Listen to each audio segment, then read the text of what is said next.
Welcome to week 4 of the YouTube Marketing Academy. The moment we have been waiting for has finally arrived. It's time to publish your video so that the world will see it. However, just pressing the post button is not enough. You must complete your SEO, your search engine optimization steps in order for your video to be ranked on YouTube. Why? Because remember, YouTube is a search engine, a large library filled with endless books. Let me ask you a question. When was the last time you visited the library or a bookstore? Do you go to the back of the building searching for a book, or do you simply look at the books that are recommended to you in front of the lobby, right when you step in? Exactly.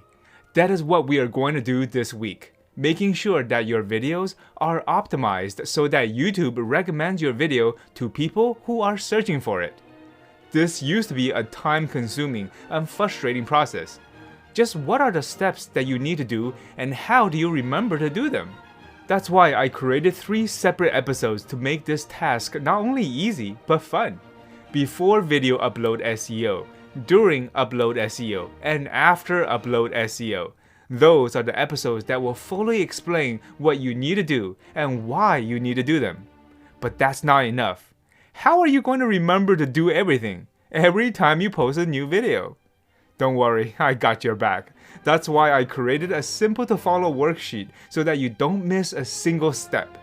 We will then end this week by talking about the difference between organic traffic and paid traffic.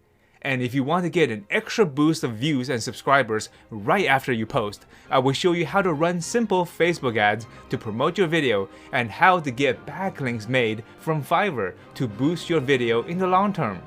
We have so much to do this week, so get your favorite music ready and play your favorite song while we work. Because it's going to be a supercharged week. Let's get started.